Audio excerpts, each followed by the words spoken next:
Belakangan ini, kita dengar pemerintah lagi gencar-gencarnya bikin program pencegahan stunting. Apa sih stunting itu sebenarnya? Seberapa bahaya stunting? Dan gimana cara mengatasinya? Stunting adalah gangguan pertumbuhan dan perkembangan anak akibat kekurangan gizi dalam jangka panjang, baik pertumbuhan badannya maupun otaknya. Anak yang stunting, tinggi badannya akan lebih pendek dari anak lain seusianya. Pada kondisi stunting, bisa terjadi gangguan pada proses pematangan sel syaraf di otak yang bikin perubahan struktur dan fungsi otak, sehingga bisa menyebabkan kerusakan permanen pada perkembangan kognitif atau kecerdasan pada anak. Selain itu, dampak jangka panjangnya bisa menyebabkan menurunnya kekebalan tubuh, jadi bikin gampang sakit, dan meningkatkan resiko terkena penyakit diabetes, hipertensi, penyakit jantung, kanker, dan stroke saat dewasa nanti. Nah, semua itu bisa menurunkan kualitas sumber daya manusia, produktivitas, dan daya saing bangsa. Makanya, stunting bisa merugikan bangsa. Penyebab terjadinya stunting karena kekurangan gizi dalam waktu lama, yaitu dalam 1000 hari pertama kehidupannya, yaitu semenjak anak masih di dalam kandungan hingga berusia 2 tahun. Stunting pada anak bisa disebabkan oleh masalah pada saat kehamilan, persalinan, atau saat pemberian ASI maupun MPASI yang tidak mencakupi asuhan nutrisi.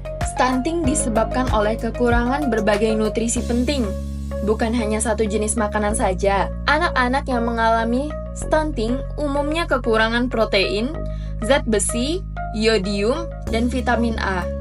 Ini berarti selain karbohidrat, lemak, dan sayuran, anak juga membutuhkan berbagai nutrisi lain untuk tumbuh dengan baik. Infeksi berulang pada bayi setelah lahir seperti diare dan infeksi saluran pernapasan juga dapat mengganggu penyerapan nutrisi dalam tubuh. Hal ini membuat anak sulit untuk mendapatkan nutrisi yang cukup, meskipun asupan makanannya sudah baik. Stunting baru terlihat dan bisa didiagnosa setelah anak berusia 2 tahun. Perlu dipahami bahwa stunting sebagian besar tidak dapat diubah setelah melewati usia 2 tahun. Anak tidak akan memperoleh kembali tinggi badan yang seharusnya mereka miliki. Namun, intervensi yang tepat tetap penting untuk dilakukan untuk memperbaiki kondisi kesehatan dan tumbuh kembang anak secara keseluruhan. Gimana cara mencegah stunting? Pencegahannya harus menyeluruh, mulai dari remaja dan kehamilan.